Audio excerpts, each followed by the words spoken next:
Well, thank you, Justin. I mean, remember, this all started in Matagorda around 4 a.m. this morning is when Beryl made landfall, and that's where Gage Goulding has been since last night. Gage, things seem to be improving where you are, though, because we've watched you through your coverage, and you went through it all. Happy to see the sunshine right now. Front side, the eye, the back side.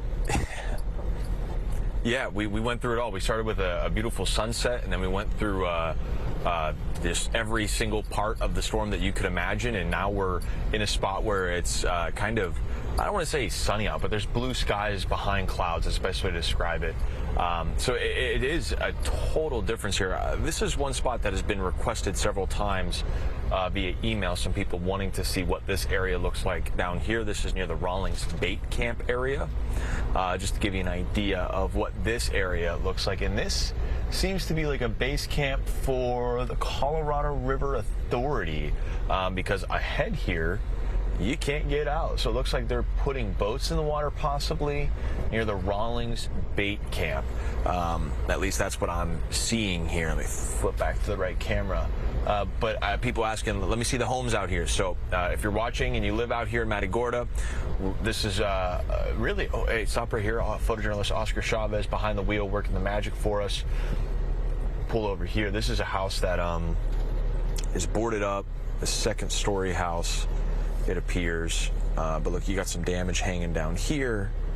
So that just shows you either the winds ripped that down or the storm surge got high enough to where it got up there and weakened it, or likely probably a combination of both. And then, you know, maybe this area could be a low point on the island, because we're just going to move the camera around here. And you got some more, what looks like potentially structural collapse over here. I don't know what that is. That looks like kind of the same deal. It looks like the bottom floor of the unit there. And even more, let's see if we can go a little bit farther over. And there's some siding missing from down here. So people are going to come back to a quite amount of work to deal with. I mean, this is a little bit repairs, but I mean, or excuse me, I should say these are smaller repairs, but they could, if not, you know, attended to quickly, they could lead to a much bigger situation. And you know, this is a really good thing. Let's go up a little bit further, and let's stop right here. I want to show you this. Right here on this greenhouse, this is what I'm going to look at right now. So let's look at these walls down here. These walls are typically designed to actually bust out. So they're designed to, you think about the walls, right? You want to make sure that those pillars that you see there remain standing, even though when the water comes through, the walls are designed to blow out. So you look at that and you're like, oh my gosh, the walls are gone. What am I going to do? No, that's designed. That way the pilings and the pillars, whether they're concrete or in this case timber, like the house that we stayed in was timber, the design is to make sure that all the pressure is taking off those pilings in the walls. Because if say the wall was designed to just stay there and not bust away, it would just be more and more pressure and drag and force that could potentially end up impacting the rest of the structure. Yeah. So, yeah, I mean, definitely, you know, a little cool tidbit about how they build these things. But looking down Beach Road, this is towards Matagorda Beach. We're going to drive down that way a little bit, but you can see this a plethora of debris. And we were out here earlier, and we know that there was quite the amount of debris to the point where we couldn't even get down. So we'll take another ride down. I'm not sure how much time we have. Let me know if you need me to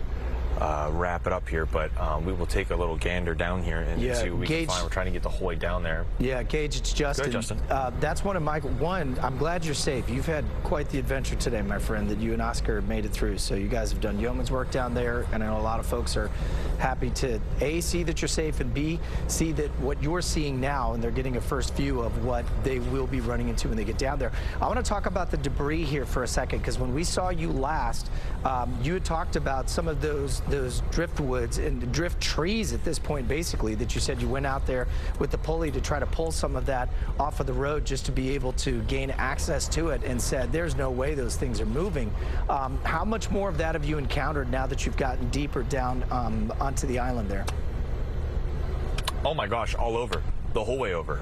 We went down to the bridge, went to that little general store that we stopped at, and we talked to you about probably about an hour ago. We went down there, got some extra fresh coffee, something warm for the first time in a while, and the whole way up the island, there's driftwood all over. And actually, where we're going to go up here, as I zoom in, it gets a little shaky, but I'm gonna do it anyway against my better judgment, because I know it's not the best viewing experience. But cars are up here turning around. Look, you see the backup brigade, as I call them. Look, I don't want to be that guy, because I know a lot of people at home, you know, hey, you're the news, you're out there, you're doing. Yes, we're one person that can reach millions and millions and millions of people, not just here in Southeast Texas, but across the nation and across the world. Let us be your eyes and ears. Please do not come. I would say 99% of the people out here are the rubberneckers, the gawkers, the people that are out here not genuinely you saw all those. There wasn't any cars in those driveways. People aren't coming out here to reach their homes. They're coming out here to look. They're coming out here to gawk. This is not the time to do that.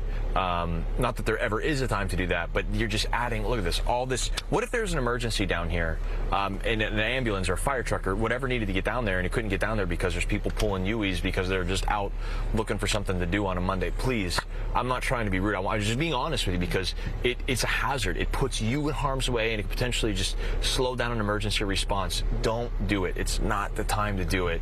But as I get off my soapbox here, you can see there's piles of driftwood here. I'm sorry, take a little sip of coffee here, but there are just piles and piles and piles of driftwood that are just clogging up the road. So I mean, look at that. And some of these pieces are big. We're in a big truck and we have a winch on it. We couldn't even pull it in.